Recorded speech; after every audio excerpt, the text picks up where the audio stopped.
Faltam alguns segundos, começar pontualmente às 15 horas. Conversei com elas sobre a gente aumentar um pouquinho o tempo, viu, Silene, delas? Já Sim, que... tranquilo, tranquilo. O tema é bem complexo.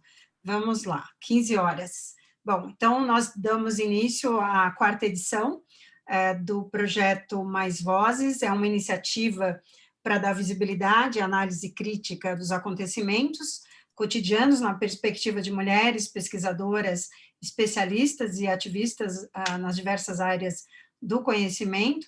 As pautas iniciais desta iniciativa versarão sobre o caráter multifacetado da pandemia do novo coronavírus, em uma abordagem que pretende reduzir a simplificação e os determinismos que velam a realidade social e fazem do enfrentamento do coronavírus um dos maiores desafios científico, social, político, econômico, moral e ético dos nossos tempos.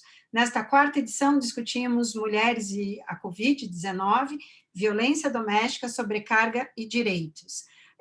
O nosso projeto, que foi, então, concebido pela professora Kalinka Cruz, da Universidade Federal do Pará, tem como parceria, né, tem como parceiros o grupo de pesquisa Jornalismo Humanitário e Media Interventions, do POSCOM, do Programa de Pós-Graduação em Comunicação, da Universidade Metodista de São Paulo, junto com o professor Roberto Chiacri, que é meu parceiro no projeto.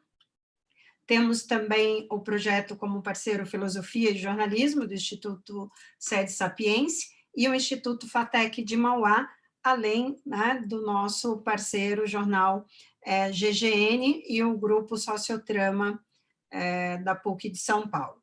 Hoje nós temos duas convidadas, teríamos três convidadas, a pesquisadora Maria Ribeiro, que é pós-doutoranda no Programa de Humanidades, Direitos e Outras Legitimidades da FEFELESH e da USP. Ela está neste momento no interior de São Paulo, então está sem conexão neste momento, então não consegue fazer parte hoje do programa conosco, mas será convidada para a próxima edição. E a professora Milene Veloso, que é doutora em psicologia, professora da Universidade Federal do Pará, e participa da coordenação da assessoria de diversidade e inclusão social também da Universidade Federal do Pará. Professora Milene, muito obrigada pela participação, pelo aceite ao nosso convite. E temos a jornalista, que é gerente da Think Olga, e diretora do filme Chega de Fio Fio, Amanda Kamachek Lemos. Espero ter falado o teu nome, Amanda, corretamente. Bem-vinda. Seguimos, então, a mesma dinâmica das outras edições. Este é um tema de domínio da professora Kalinka Cruz, que estuda a questão de gênero também na sua pesquisa científica, tanto no doutorado como agora nos estudos de pós-doutoramento.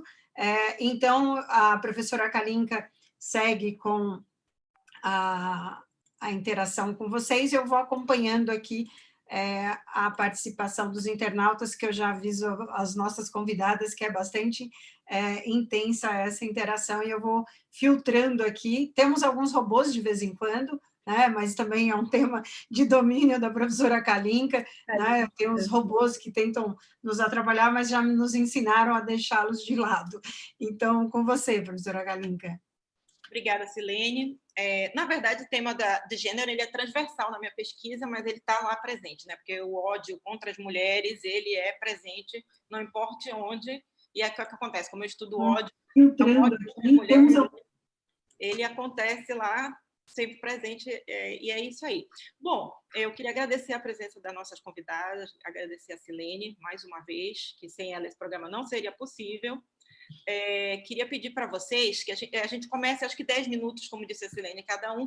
Eu queria jogar a grande questão dos problemas enfrentados pelas mulheres após a crise do Covid e o isolamento, né? Porque se a gente hoje já vivemos a sobrecarga, né, psicológica e física por sermos mulheres, no isolamento nos parece que essa sobrecarga ela é triplicada, ela é aumentada exponencialmente, e eu gostaria que a gente conversasse sobre isso. Além disso, outros problemas ligados ao universo feminino, como a violência, como a falta de recursos, como a falta de diversos apoios, ele também é potencializado.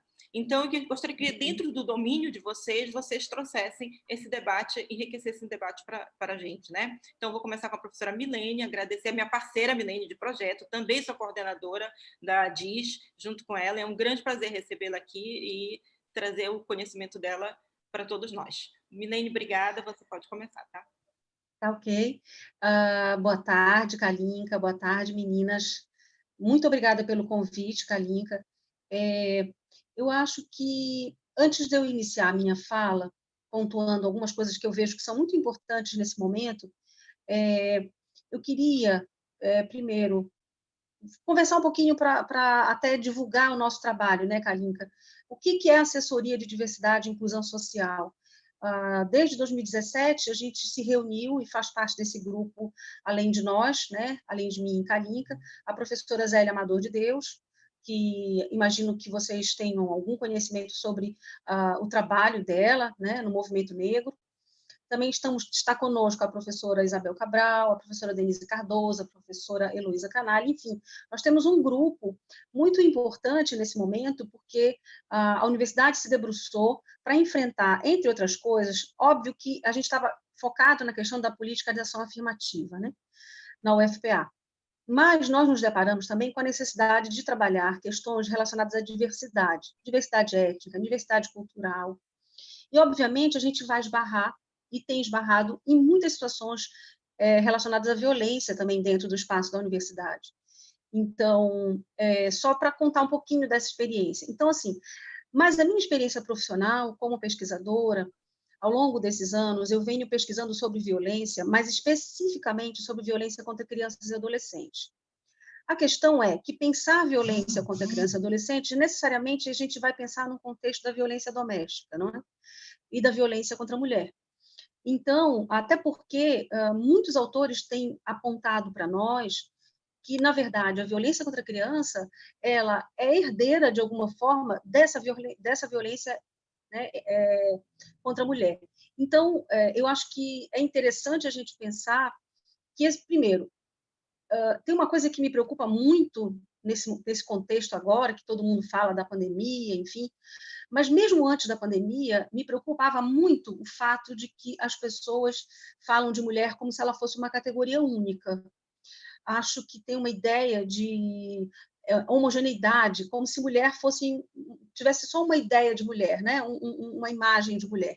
Isso é muito, muito complicado, porque para a gente falar, mesmo de contextos de violência, e incluir aí nesses contextos de violência a questão nesse novo problema de saúde pública, a gente tem que pensar que, primeiro, nós temos uma diversidade.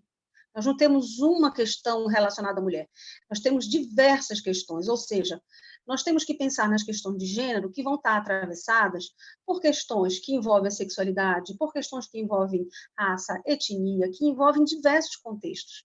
Então, para a gente pensar quem é essa mulher, a gente primeiro vai ter que sair desse lugar, né? Desse lugar comum de que existe uma ideia de mulher, como se pensar na mulher fosse uma representação única, né? Hegemônica. E isso é muito ruim, porque quando a gente pensa nessa ideia hegemônica, a gente também pensa em saídas iguais para todas. Eu acho que esse é o primeiro ponto que eu queria trazer para a gente conversar, né?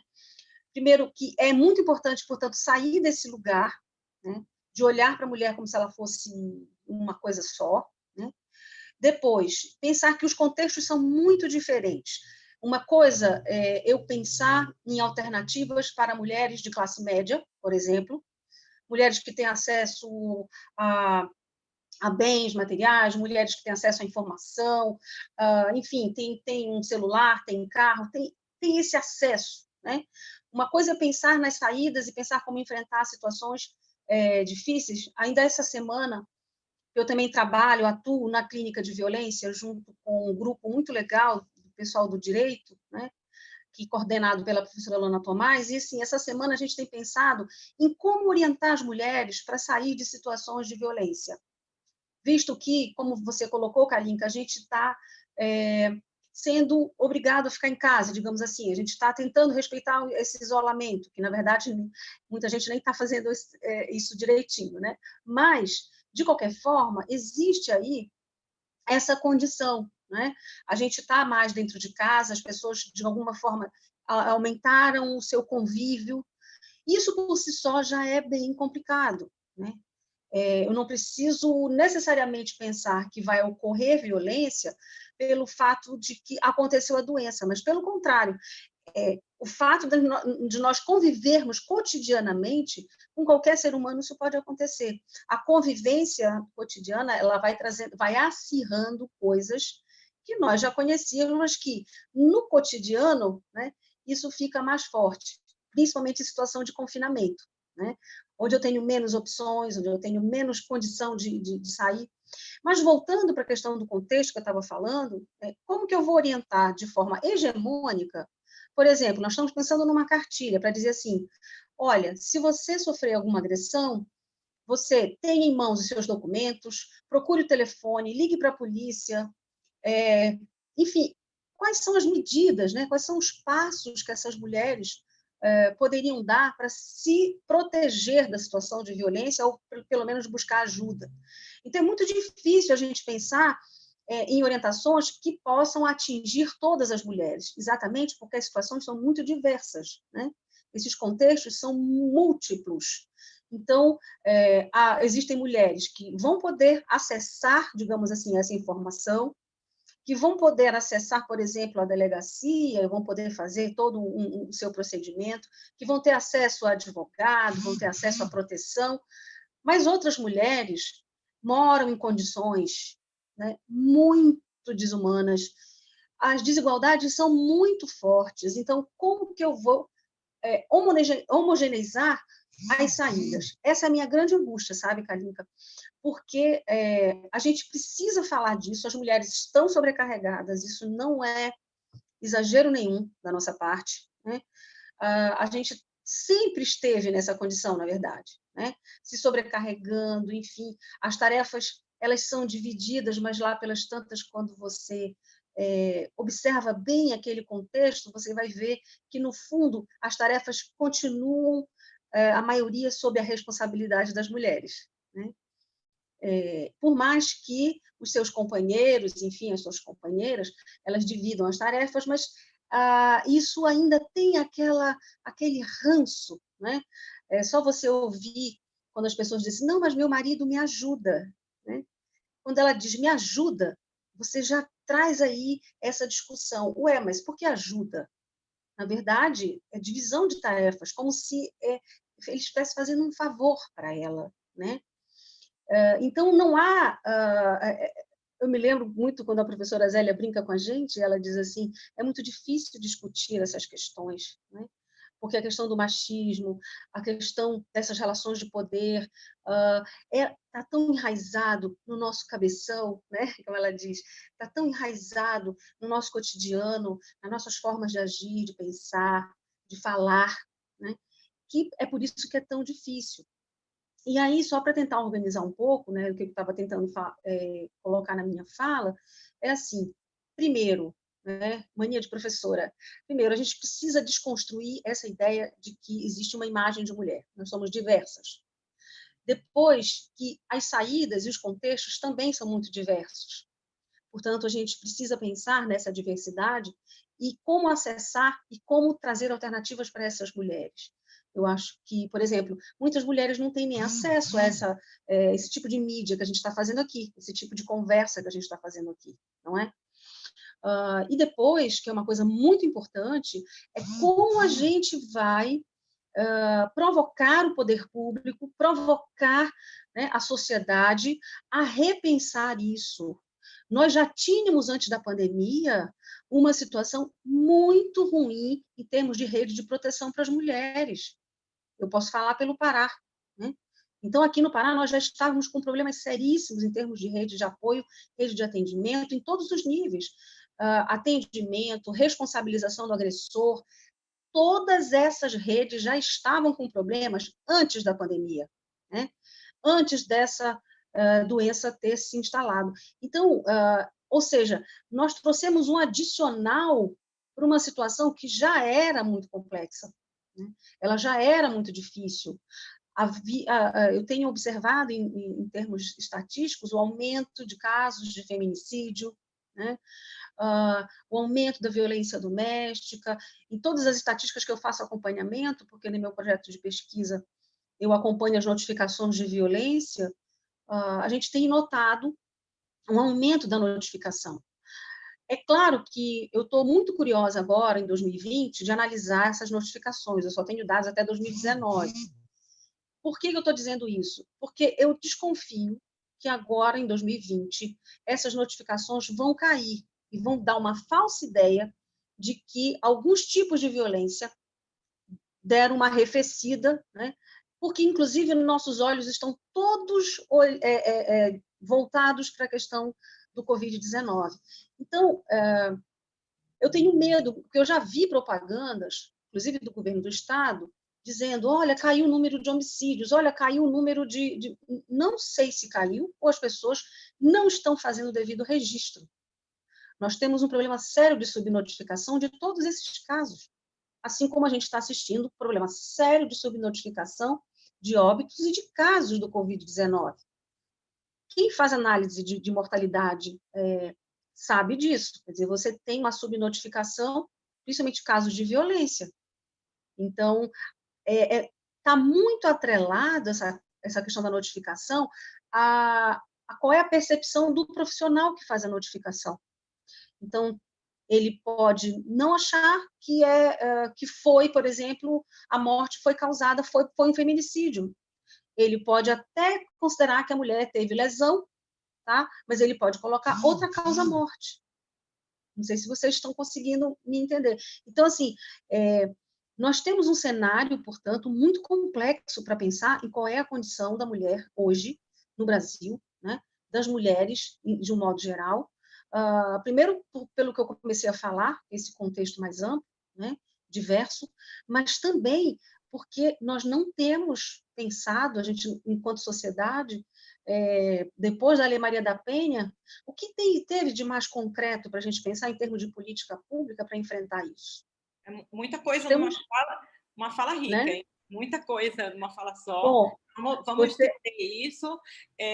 Pronto, Assim, você... primeiro ponto aí, eu acho muito importante a gente comentar, essa subnotificação está ligada, né, gente, diretamente ao não funcionamento das delegacias como deveria estar funcionando. Então, você já tem, primeiro, suspensão de funcionamento dessas delegacias, né?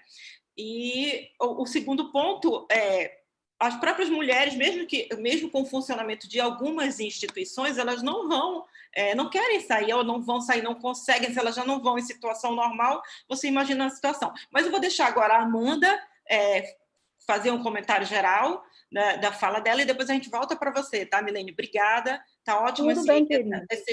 Essas questões propostas foram ótimas, obrigada. Amanda, por favor. Bom, obrigada pelo convite. Boa tarde, ouvintes, que a gente não vê, mas espero que estejam aí. Professoras Kalinka, Milene, Silene, é um prazer estar com vocês, ouvi-las também.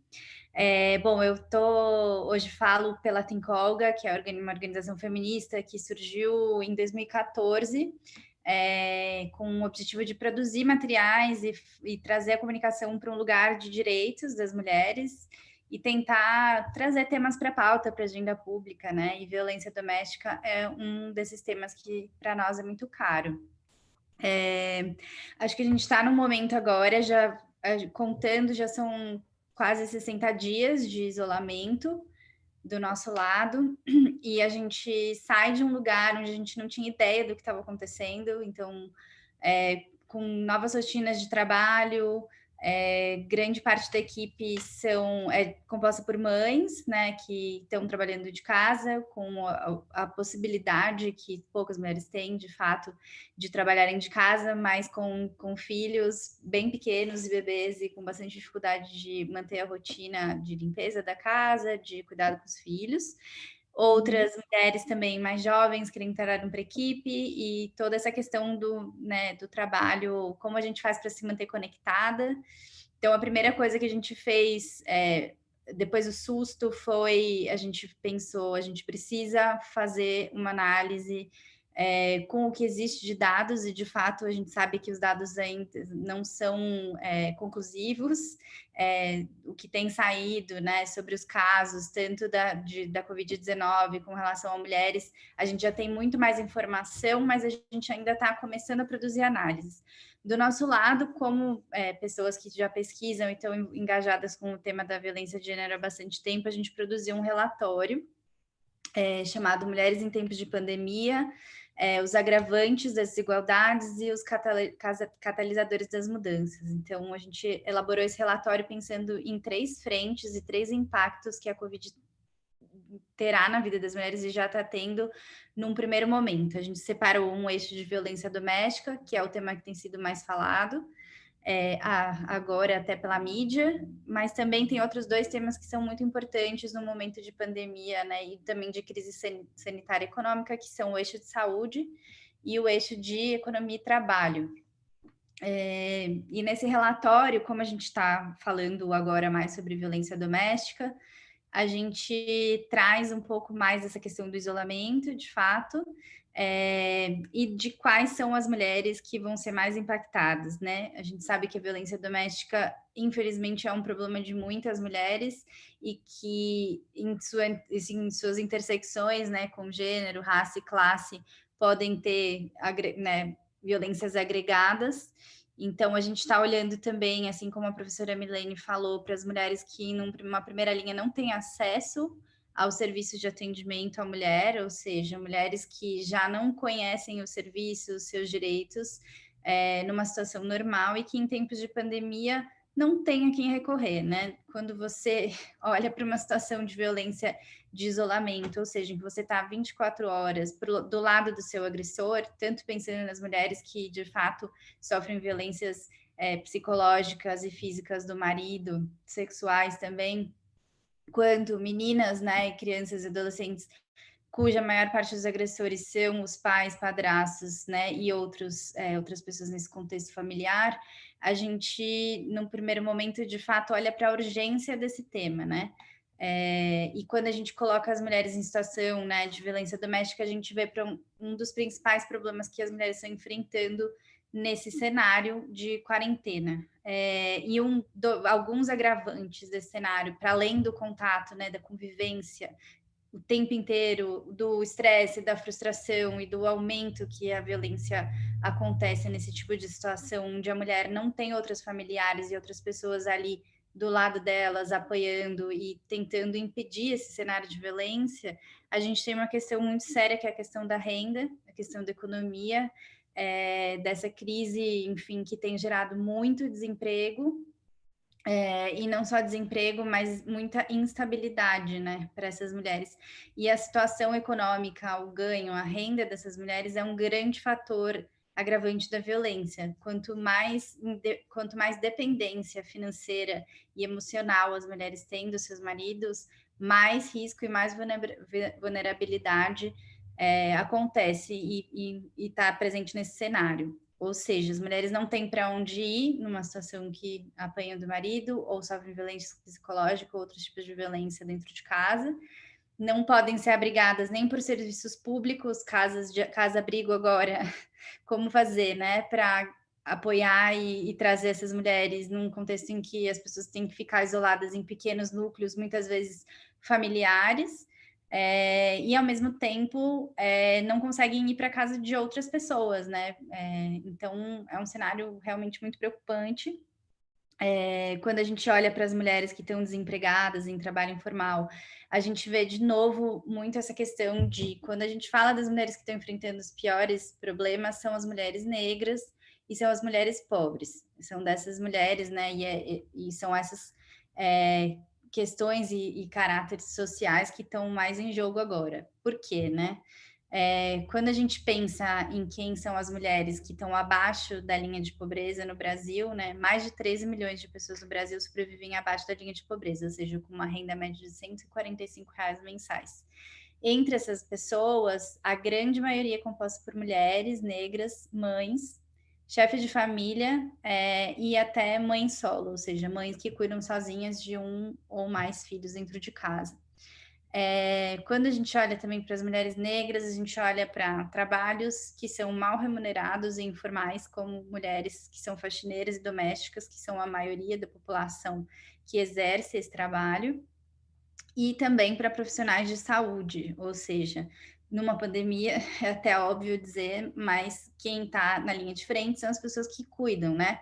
E aí, tanto trabalhos de cuidado remunerado quanto não, as mulheres também são as que estão na linha de frente, ou seja, mais de 85% do quadro de enfermeiros no Brasil é composto por mulheres. Além disso, as pessoas que exercem o cuidado dentro de casa ainda são as mulheres, seja com idosos ou com crianças. Então, essa sobrecarga, né, de trabalho é muito séria, porque a gente olha para dentro de casa, as mulheres que estão isoladas estão tendo que cuidar ou exercer seu trabalho remoto e cuidar da limpeza da casa, dos filhos do marido ao mesmo tempo, sem separação de rotina. E, por outro lado, as mulheres que estão desempregadas também numa situação ainda mais vulnerável de não ter renda para sustentar suas famílias e, às vezes, morando com um agressor. E aí acho que a gente começa a entender por que esses eixos estão tão conectados, né? A gente fala sobre violência contra a mulher, mas a gente está falando também sobre o trabalho e economia, e a gente está falando sobre a saúde. Então, o eixo da saúde, eu acho que ele é um eixo de saúde física, ou seja, segurança, né, em primeiro lugar dessas mulheres e também dessas crianças, dessas adolescentes, mas também o lugar da mulher que, se ela é a que exerce a principal frente de cuidado, seja no trabalho ou dentro de casa, quem cuida das mulheres que estão cuidando de todas essas pessoas, né? E isso já reflete não só no aumento da violência em vários estados aqui no Brasil, do pedido de medidas protetivas, né? Mas também no agravamento e na situação de que as mulheres são as maiores pessoas infectadas por esse vírus, nas periferias. Então, a gente já tem algumas pesquisas mostrando isso, que embora a gente visse os homens e idosos no lugar na Europa como o principal grupo de risco, no Brasil isso a gente sabia que por questões sociais, assim como na África, na América Latina, isso poderia ser muito diferente e a gente tem visto que ou seja, as mulheres são um grupo de risco e não só as mulheres que são mães, mas as mulheres que estão desempregadas e as mulheres que trabalham em hospitais, né, e cuidando de outras pessoas. Tudo bem. Kalinka? Tá ouvindo? Desculpa. Agora foi, obrigada. A gente vai entrar, a professora Silênia vai entrar com as perguntas. Eu queria só agradecer aqui, registrar a presença do nosso parceiro, o professor Mauro Araújo de Souza, e da Dodora, né, a professora Maria Auxiliadora Arantes, que é da diretoria do Instituto SEDES Sapiência. Obrigada, gente, vocês estão sempre apoiando aí. O professor Roberto Chiacchiri também, né? Obrigada a todos vocês que estão aí acompanhando a gente. Aí a Silene entra agora, parece que a gente está cheio de perguntas, um tema realmente rico, e esse dado aí de que são as mulheres estão no topo dos contaminados, não estava sabendo, é um dado para ser muito importante divulgar, né, gente, isso. Professora Silene. Muito obrigada, professora Kalinka, Milene e Amanda, acho que a fala de vocês já provocou aqui uma série de intervenções. Eu vou tentar também sintetizar um pouco uma linha de raciocínio dos nossos dos internautas. Vocês falaram dessa questão da sobrecarga das mulheres e as mulheres mais expostas à contaminação pelo novo coronavírus. E tem um tema também aqui que nos chama um pouco a atenção e vai ao encontro de duas perguntas do professor Mauro, da FATEC, né, e do Instituto SEDES Sapiência, e do professor Roberto Chiacchiri, que é meu colega, meu companheiro do grupo de pesquisa, professor da Metodista, em relação a essa questão da sobrecarga. E o que nós discutimos na semana passada sobre a questão de justiça territorial, e ficou muito evidente em algumas falas, e depois vimos ao longo da semana algumas fotos de comunidades em que, no momento da distribuição das cestas básicas ou do cadastramento das famílias, são as mulheres que estão na fila. são as mulheres que estão carregando a cesta básica, são as mulheres que estão indo na frente do poder público ou que estão pressionando o poder público para que as suas famílias sejam assistidas. Então, em áreas que a gente costuma, né, em áreas que nós atuamos, em comunidades, em áreas de riscos, por exemplo, nós temos visto muito o protagonismo da mulher nesses cenários. Então, novamente, mais uma tarefa para a mulher, né? Parece que o homem tem vergonha de estar nesse cenário. E aí é que eu trago a pergunta dos professores, né? Então, o professor Mauro pergunta, professora Milene, essa questão da uniformidade é uma questão presente em grande parte da sociedade, e aí a diversidade fica sem mais vozes, né? E perde não só a voz, como também perde a vez. Aí a pergunta do professor Roberto Chiacri, que diz, vocês não acreditam que as informações para as mulheres deveriam ser principalmente promovidas, né, pelo Estado? São as primeiras perguntas que nós temos aqui, professor Mauro, né, da FATEC, do Instituto Sede Sapiência, e o professor Roberto Chiacri, da Universidade Metodista. E aqui a professora Patrícia, né, da Universidade Federal aqui a Universidade Federal do ABC, do Laboratório de Justiça Territorial, aí agradecendo a fala de vocês. Então, vamos seguir para essa segunda rodada. Ok. Tem só uma pergunta que eu queria acrescentar, que acabou de fazer a Patrícia, né? Ao que é que as pesquisadoras Amanda e Milene atribuem, ao que elas atribuem o fato de que as mulheres são mais atingidas, só para alimentar, que ela acabou de fazer, eu vi aqui embaixo. Tá bom. Eu posso começar, Kalinka, ou a professora Amanda? Eu acho que a primeira não era nenhuma pergunta, né? O professor, na verdade, reconhece o fato que eu mencionei, essa questão da gente tentar colocar as mulheres como se elas tivessem uma mesma imagem, uma mesma ideia de mulher. Realmente isso acaba invisibilizando a possibilidade da gente perceber essas diferenças, né? As políticas públicas, de um modo geral, que a gente tem acompanhado, direcionadas às mulheres, até uns anos atrás, tentava dar voz a essa diversidade.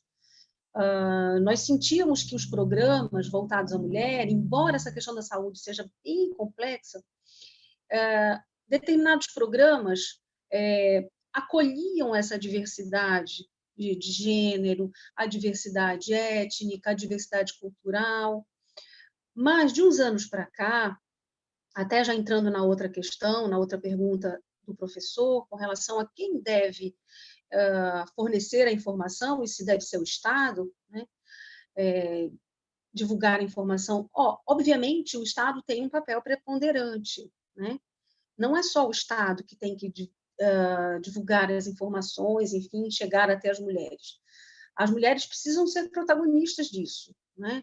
Acho que as mulheres, elas têm demonstrado que a organização, né, dessas mulheres pode, sim, estar à frente disso, inclusive propondo ações, dizendo, olha, quais são as nossas demandas, não é? Nós somos diferentes, nós precisamos de determinadas ações, enfim.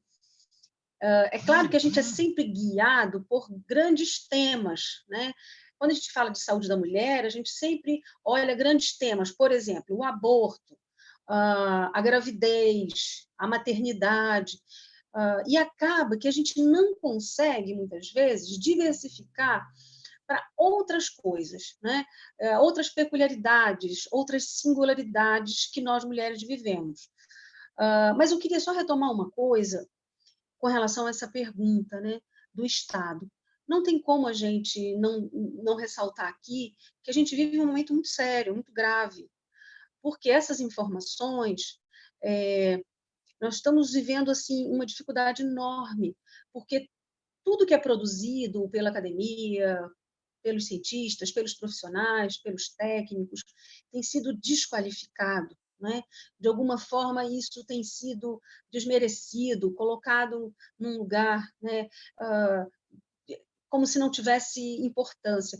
Então, isso tem me causado muita angústia, porque quando a gente tenta conversar com algumas mulheres, enfim, quando a gente faz atendimento das mulheres, seja nas unidades de saúde, ou, enfim, mesmo no atendimento clínico, atendimento psicológico, enfim, que eu tenho feito, as mulheres têm dificuldades, assim, mas é isso mesmo? A senhora tem certeza que isso está acontecendo dessa forma? Então, um exemplo que vocês podem ter notado, no pronunciamento ontem do digníssimo presidente, né, ele volta a falar de ideologia de gênero. Então, assim, é um desserviço, é uma coisa muito séria que a gente vive. Então, quando o professor pergunta se isso é um dever do Estado, acho que sim, mas esse Estado que está aí, né, esse governo que está aí, não está fazendo isso, e, pelo contrário, tem atrapalhado o nosso trabalho, né? Tem atrapalhado tudo que a gente vinha construindo em termos de debate para os movimentos de mulheres, dentro da área da saúde, especialmente, que é onde eu atuo, né? Então, tem sido muito difícil. Mas eu acho que é importante trazer exatamente a possibilidade de pensarmos essa singularidade das mulheres, porque senão a gente vai homogeneizar saídas e isso me causa bastante preocupação. Acho que a professora Amanda. Deixa a Amanda responder as perguntas e depois a gente entra aí com mais uma intervenção. Obrigada. Bom, só complementando ou trazendo outras questões também para as perguntas, a gente falou bastante sobre as questões, enfim, a gente está falando de uma violência que é estrutural, né? Então, a gente está falando de um país que tem muitas pessoas e que onde o machismo é um fato cultural, né? E o racismo também. Então, quando a gente fala, isso é algo muito interessante de falar dos robôs, né, que aparecem, e também da questão da atribuição de um culpado. E, na verdade, assim, eu acho que a gente tem que olhar para isso de uma forma mais ampla, é uma questão social, uma questão cultural. E então isso demanda educação, isso demanda repensar a nossa cultura. E a gente, de fato, como a professora Milene falou, estava num caminho de reconstrução de políticas públicas. A gente já teve primeiro Ministério de Políticas Públicas, né, de políticas para as mulheres, hoje extinto, né? Ele não é mais um ministério, não tem mais esse status, não tem espaço na agenda do governo federal, como já teve. E o que a gente tem visto né, o agravamento de uma situação que já estava ruim. A gente não está falando de questões que sejam novas, mas a gente está dizendo, se tinham pessoas que já estavam sofrendo, mulheres, negras e pobres, hoje a gente tem uma situação de crise sanitária e crise econômica. Então, não tem nem como, assim, não conectar uma coisa com a outra. O que a gente tem falado muito na Think Olga, que essa pauta apenas de saúde não pode ser restrita apenas a um tratamento, a uma vacina, ou enfim, né, trazer esse problema só para uma dimensão que é médica. Até porque os médicos não têm uma vacina, não têm um remédio, mas a gente já tem um monte de gente passando fome. Então, a gente tem várias, né? A gente já tem mulheres que não estão conseguindo chegar até as delegacias, a gente tem serviços né, nos hospitais que estão sofrendo uma sobrecarga e mulheres que tentaram métodos, né, acessar métodos contraceptivos, por exemplo, não conseguiram. Então, a gente já tem uma denúncia da ANIS que pesquisa, né, o acesso e a prevenção, o planejamento familiar. Num momento como esse é muito complicado, né? Porque você não tem acesso, muitas vezes, a métodos contraceptivos, você não tem acesso a serviços de saúde que atendiam mulheres que sofrem violências como estupro, por exemplo. Em alguns momentos eles foram interrompidos devido à crise que a gente está vivendo. Então, eu acho que o que acontece é que no momento de crise, ou você abre ali uma janela para fazer algo emergencial, né, e interromper questões, né, que estão no limite, ou você vai ter muitas mulheres morrendo, e isso também, né, a gente falou da violência doméstica que aumentou nos estados que mediram já estão mostrando isso, mas também a gente teve um aumento do feminicídio, né? Na quarentena parece que dobrou o número de feminicídios aqui em São Paulo. Então, o que a gente está olhando, né, para essa violência estrutural, e quando a gente pensa por que as mulheres têm sofrido mais, né, a gente também está pensando nos papéis que as mulheres exercem na nossa sociedade. Então, elas estão em papéis de cuidado, que são subvalorizados, ou seja, os salários não são bons, os empregos são informais e não existe proteção para essas mulheres nessa frente de trabalho. Ao mesmo tempo, são mulheres, né, enfim, quando a gente pensa em mulheres que são domésticas ou trabalham como, né, enfim, cuidadoras, esse trabalho não é valorizado nem monetariamente quando é um trabalho profissional, uma profissão, muito menos dentro de casa. E eu imagino que num contexto em que todo mundo é obrigado a estar dentro de casa convivendo, você consiga ver a quantidade de trabalho que uma casa demanda, a quantidade de trabalho que as crianças demandam, e o quanto, né, esse trabalho não é remunerado e muito menos valorizado. A gente teve campanhas, a gente viu campanhas, na verdade, na América Latina, inclusive de pessoas, de homens dizendo que macho não lava a louça. Então, a gente está olhando para violências que também são simbólicas, né? Mas que estão absolutamente imersas numa sociedade que subvaloriza a mulher e onde os papéis dos homens muitas vezes é aquele papel típico, né? Do provedor, do homem machão, do homem que é violento, do homem que não chora, e todos esses papéis violentos, né? Que se ensinam os homens a exercer ao longo da vida, estão sendo absolutamente vistos nesse momento com feminicídios, com violência psicológica, moral e com o tamanho da frustração que homens que não se veem empregados sentem por acharem que esse é um dever estrito dos homens, e a gente sabe que não é. Inclusive, quando a gente fala de mulheres, mães, chefes de família, elas são a maioria na periferia, né? São mulheres solo que trabalham, são elas que trazem o dinheiro para dentro de casa. Então, isso é um imaginário, faz parte da nossa cultura, mas não é a realidade, né, que a gente vive. E, por fim, então, acho que um pouco respondendo o que a professora Kalinka perguntou, né, do porquê, né, por que acontece, e se é atribuição do Estado, não tenho dúvida que num momento como esse, a gente tem que cobrar ainda mais o governo federal. Não é uma iniciativa isolada dos estados, a gente não tem, a gente vive numa democracia que está condicionada, enfim, os recursos que chegam para os estados vêm do governo federal, as diretrizes também, então não adianta cobrar apenas do governador e do prefeito, né? A gente tem que cobrar também do governo federal e está muito difícil, porque tudo que a gente construiu até agora, voltar falando sobre violência de gênero, de fato está sendo desdito nos discursos mensais, semanais do presidente, mas também pela própria pasta, né, que carrega o tema hoje. Muito bem. Professora Kalinka, quer fazer alguma intervenção? Sim, eu gostaria. Primeiro, é muito importante que a gente fale que não é um programa que esgota a riqueza desse debate, né? A gente está deixando muita coisa importante de fora, como muita coisa sobre a violência contra a mulher trans, né?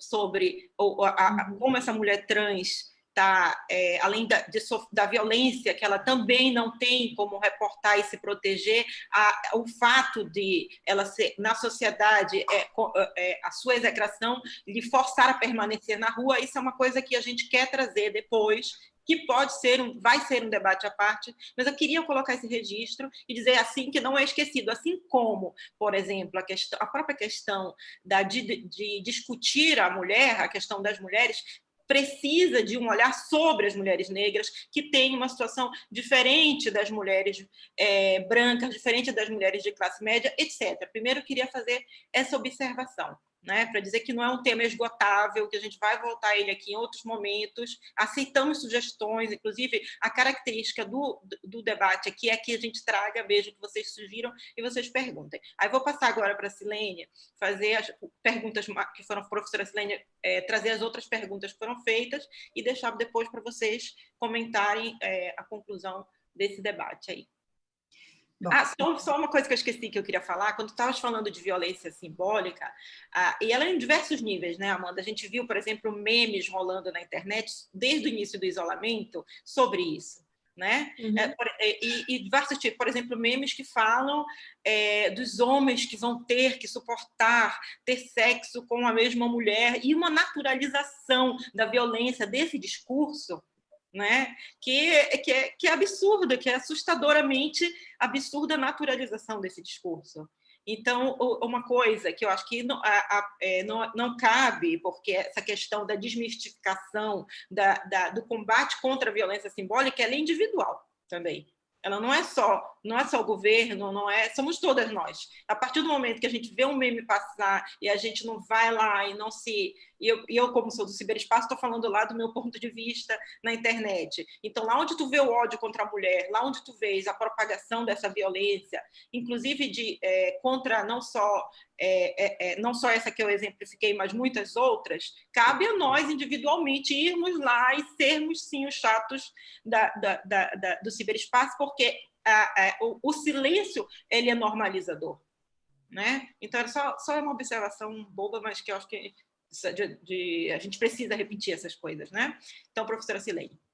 Muito bem. Bom, nós temos algumas perguntas aqui. Acho que a pergunta da Maria Auxiliadora Arantes, que é da diretoria do Instituto Sede Sapiense, ela se encontra aqui com a pergunta da professora Patrícia, do Laboratório de Justiça Territorial da Federal do ABC. A pergunta é assim, quem cuida das mulheres que estão cuidando, né? São as próprias mulheres, né? Acho que é uma pergunta que, de alguma forma, ela já foi respondida, mas aí vem uma pergunta da professora Patrícia para completar, né?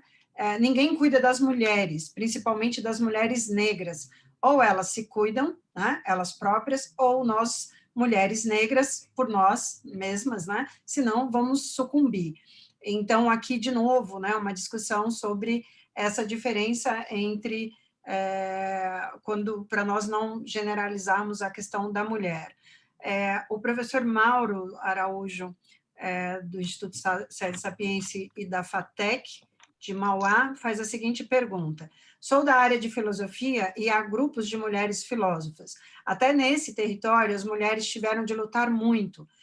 Como a academia ainda trata as mulheres, ainda que elas tenham conquistado espaços, né? Acho que isso pode ter aí a fala da professora Milene, né, que conduz um projeto do qual participa também a professora Kalinka.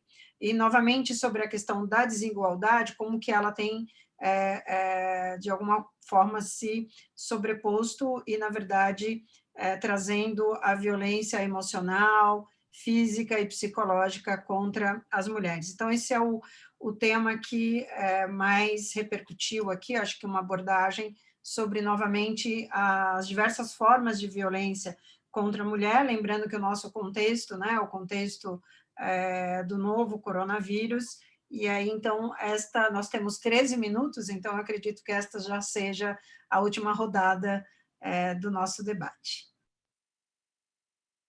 Certo.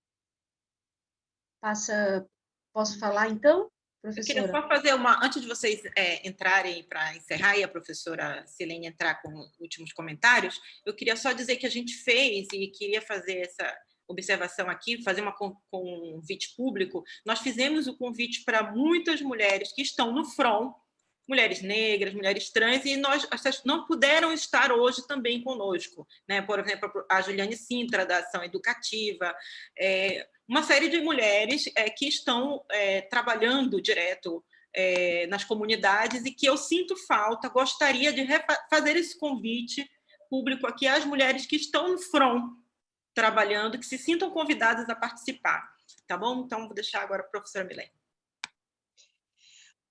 Kalinka, como você disse, não tem como a gente esgotar aqui, né? São muitas questões, são questões muito difíceis, questões complexas, né? Eu só queria pontuar algumas coisas. Primeiro, realmente é muito difícil a gente pensar como podemos cuidar das mulheres que estão aí na linha de frente. Uma possibilidade, que é o que a gente tem tentado fazer, é organizar uma rede de solidariedade. Então, por exemplo, nós perguntamos a vários movimentos, inclusive de associações, né, de estudantes, de que forma a gente poderia ajudar. Então, eu acho que o que a gente pode fazer é se reconectar com isso, né? É tentar se organizar de uma forma que a gente possa pensar junto com essas pessoas o que elas precisam, como podemos ajudar. Como eu estava comentando no início, quando a gente reuniu com algumas estudantes ontem virtualmente, foi interessante porque elas nos disseram, olha, professora, a gente precisa, por exemplo, de orientações jurídicas, nós precisamos, por exemplo, o que fazer, um documento, como é que a gente vai organizar esse documento para começar uma denúncia dentro da universidade, que a gente estava falando de casos de assédio sexual, que, inclusive, casos de assédio sexual aumentaram violência virtual, ok? Então, porque a gente agora, obviamente, está se relacionando mais nesse contexto virtual. Então, assim, vão aparecendo novas formas de violência, tá? Então, é por isso que essa realidade tão dinâmica nos deixa muito aflitas, porque a gente precisa, portanto, buscar, primeiro, essas pessoas que são responsáveis, por exemplo, por setores-chave na sociedade, que seja, enfim, o diretor de faculdade, que sejam as mulheres, os movimentos, a gente precisa organizar isso, ver com quem a gente vai contar, né? A outra coisa que eu queria chamar a atenção é que as mulheres estão tão sobrecarregadas, Kalinka, que, às vezes, a gente precisa primeiro dar conta de um monte de tarefas em casa, para depois pensar em se organizar nossa agenda de trabalho online, entendeu? Porque é uma nova modalidade de trabalho para muitas pessoas, inclusive para mim. Eu não estava habituada com esse mundo, né? O meu mundo era um mundo presencial, então eu fazia meu trabalho de forma presencial. Então, eu acho que, assim como eu, outras mulheres podem estar sentindo essa dificuldade. Eu tive que aprender uma série de novos, enfim, o Zoom, não sei o quê, e ferramentas, né? Então, eu acho que, às vezes, inclusive, acho que muita gente está trabalhando e está no front e está preocupado. Então, assim, é difícil organizar. Esse momento de confinamento, de quarentena, tira o foco da gente. A gente fica com muita dificuldade de fazer uma rotina, de ter foco. Muitas de nós, eu tenho tido relatos de mulheres que estão, elas me dizem assim, inclusive eu já senti isso, não sei que dia é hoje, que dia da semana, hoje é quarta, hoje é quinta, hoje é sábado, quer dizer, tem uma série de coisas interferindo na nossa dinâmica de vida, né, na nossa rotina. E, obviamente, a gente está atravessado por tudo isso. Então, é muito difícil a gente pensar que vai ter uma solução única e, principalmente, de uma solução agora muito rápida, né? Então, eu queria também dizer, para finalizar, que ontem eu atendi uma mulher por telefone, uma senhora idosa. A filha me telefonou e disse assim: a senhora conversaria com a minha mãe? Porque ela está muito nervosa, eu acho que ela está com essa doença, enfim. E aí, pronto, eu fiquei quase uma hora no telefone com ela. E é uma senhora idosa, que é lá de Santarém, ou seja, ela disse, eu nunca tinha conversado com uma doutora por telefone. Eu achei tão interessante ela comentar isso, entende? Então, assim, a gente vai redescobrindo. Eu acho que o momento agora é a gente se redescobrir. Eu acho que o momento é a gente pensar em coisas mais... ter muita criatividade e solidariedade, empatia. Eu acho que a gente vai ter que buscar esses valores, não é? Que a gente tem, mas que, de alguma forma, eles estavam guardadinhos, porque a gente vivia numa rotina também tão louca que não parávamos para pensar nessa outra forma de vida, né?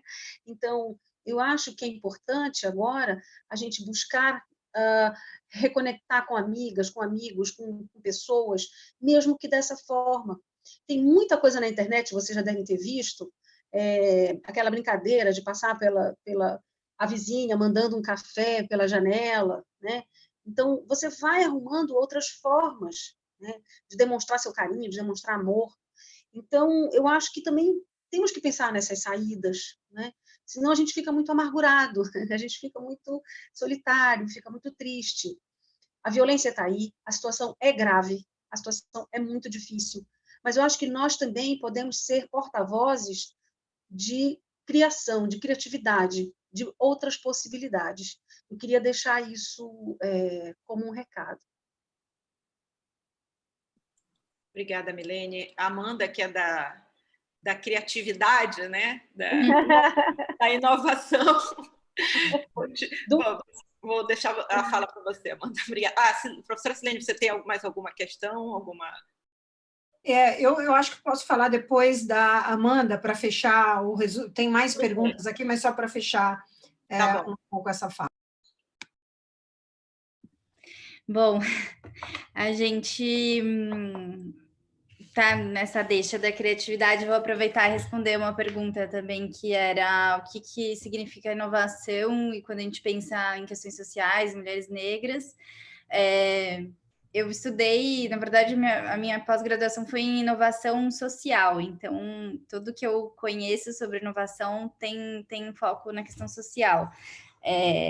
Mas acho que é interessante pensar nisso nesse momento, porque, né, a gente, quando pensa em inovação, muitas vezes pensa numa ferramenta, num aplicativo, ou numa coisa da ciência, que é uma ciência, não necessariamente leva em conta as ciências humanas, né, que também que é uma ciência tão importante quanto um desenvolvimento de alguma coisa de alta tecnologia, né? Então, na tecnologia social, a gente está pensando as soluções possíveis, e principalmente a partir da demanda e de quem precisa dessa tecnologia.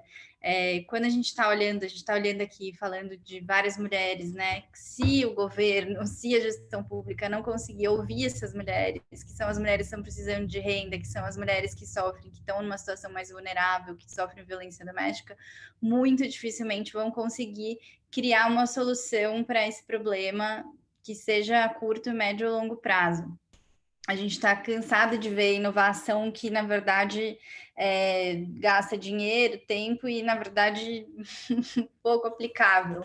E quando a gente pensa em criatividade, inovação social nesse momento, a gente não pensa também em inventar a roda, né? A gente pensa em, justamente, como vocês sugeriram, unir conhecimentos. Então, a inovação, ela surge muitas vezes, né, pelo menos quem pesquisa esse tema, da junção de conhecimentos diversos. Ela surge muito mais da diversidade do que de pessoas que pensam igual, fazendo coisas iguais para elas mesmas. E acho que esse é um pensamento que para nós é muito caro, e acho que as grandes coisas que a Think Olga desenvolveu contou muito com isso, com a participação de pessoas que são de áreas diferentes. Embora a gente seja comunicadora, o trabalho que a gente desenvolve, a gente ouve, né, juízas, a gente ouve delegadas, a gente ouve mulheres periféricas, mulheres negras, a gente está ouvindo profissionais de diferentes mercados, profissionais criativos. Então, a gente aprende muito com conhecimentos diversos, né? É um pouco isso que a gente está valorizando.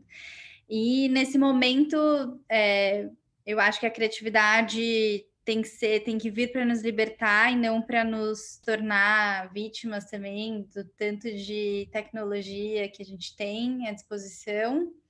Então, esse é outro ponto que a gente tem pensado muito, né? Porque às vezes é isso, é muito exaustivo também. Embora seja um privilégio de poucas pessoas participar de uma videoconferência ainda, então essa não é a realidade da maior parte das pessoas, mas ao mesmo tempo tem o WhatsApp, por exemplo, e tem outras ferramentas né, que acabam sobrecarregando e já trazem doenças mentais. Então, acho que a importância da gente se conectar com a vida em outro sentido, né, a gente teve que parar e isso é péssimo para muitas no sentido econômico, em várias outras vias, né, para quem precisa estar na rua ganhar o seu ganha-pão diário, mas ao mesmo tempo tem uma questão da produtividade que precisa ser pensada, tem uma questão de recurso, tem uma questão de como a gente lida com a natureza, de como a gente lida com o consumo, do tanto de transporte que a gente precisa, do tanto de dinheiro que move, né, a nossa economia, do quanto a gente consome. Então, assim, eu acho que tudo isso no momento de crise é muito um momento de parar e refletir, e não necessariamente ser produtivo, mas eu acredito muito que ser criativo, ou seja, ouvir pessoas diferentes, pensar em soluções de cocriação, e possibilitar tudo que a gente tem, né? Todos os nossos conhecimentos podem ser usados para tentar salvar o maior número de vidas possível nesse momento. Acho que é isso. Queria agradecer muito o convite e todas as perguntas também que foram enviadas. Professora Silene, se você quiser encerrar. Sim. Muito bem, obrigada, Amanda e professora Milene. Bom, tem mais algumas perguntas aqui, mas só para resumir a pergunta da Camila Barros, né? A Camila, ela traz uma discussão sobre como fazer chegar, por quais meios fazer chegar as denúncias de violência contra a mulher. Então, na semana passada, que discutimos justiça territorial, nós falamos um pouco sobre a questão da iniquidade social no contexto do coronavírus, né? E lembrar que eu acho que nós devemos um programa, porque nós falamos em conhecimento, não necessariamente apenas o conhecimento científico, temos de dar voz também aos diversos saberes. E aqui nós temos de prestar uma homenagem, eu acho que na linha do que a professora Milene falou, nós não temos somente, não podemos romancear, né, trazer, né, poesia para este cenário, mas não podemos deixar de reconhecer o trabalho das lideranças comunitárias. Então, as lideranças comunitárias têm feito um trabalho sobrenatural para poder conseguir assistir a essas mulheres, porque, na verdade, esses encontros, né, quando a professora Milene diz, né, de passar o café para a vizinha, continua sendo na mesma bolha da qual nós fazemos parte, né, nós não vamos para a comunidade que fica 10 minutos daqui, né? Então, hoje as lideranças comunitárias têm garantido, né, um pouco a segurança dessas mulheres, têm defendido essas mulheres, a própria questão do cadastramento na Caixa Econômica Federal para aquela renda emergencial, né? Quem, na verdade, está ajudando essas mulheres que não têm acesso à internet são as lideranças comunitárias. Então, isso acho que para um próximo programa. A professora aqui, a educadora Rita de Oliveira, traz a discussão sobre todas as vezes que nós falamos da sobrecarga das mulheres e que nós trazemos essa discussão para o contexto de que as mulheres já têm essas tarefas domésticas, nós mesmos acabamos perpetuando essa visão misógina do papel da mulher na sociedade, porque nós acabamos perpetuando o discurso, né, de que as questões domésticas são de responsabilidade da mulher. Bom, então, nós já sabíamos que esse era um tema bastante complexo, acho que, como disse muito bem a professora Kalinka no início da fala, nós não esgotamos o tema, né? Quando falamos em conhecimento, é impossível esgotar, não é a pretensão. Isso vai ficar para as próximas, né, para as próximas edições do projeto. Antes de passar a palavra para a professora Kalinka, para a professora Kalinka fazer o encerramento e anunciar a próxima edição, eu queria, então, novamente dizer que o Mais Vozes é uma iniciativa da Universidade Federal do Pará, projeto concebido pela professora Kalinka Cruz, que conta com a parceria do grupo de pesquisa, Jornalismo Humanitário e Media Interventions, coordenado por mim, o professor Roberto Chiacri, na Metodista de São Paulo, aqui também o Instituto FATEC de Mauá e o Instituto Sede Sapiense, além, né, dessa valiosa contribuição e parceria do jornal GGN. Eu queria agradecer todos e todas as internautas que mandaram questões, já é um público cativo que nós temos aqui no Mais Vozes. Muito obrigada a vocês que estão à distância, agradeço a professora Milene, a professora Amanda, e passo a palavra à professora Kalinka. Eu quero agradecer a vocês todas que estiveram hoje aqui, mais uma vez dizer que nós fizemos o convite às lideranças, e eu acredito que justamente por estarem sobrecarregadas nesse momento, não puderam estar aqui, refaço o convite.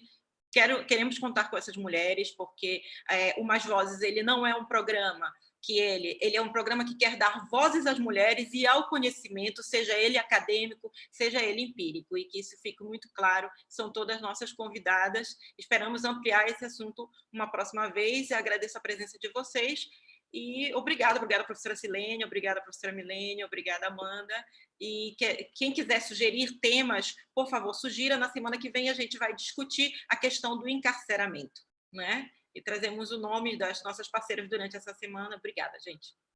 Tchau. Tchau, tchau. A vocês. Muito obrigada. Prazer, professora. Parabéns pelo programa, muito bom. Obrigada, Amanda. Tchau, obrigada, professores.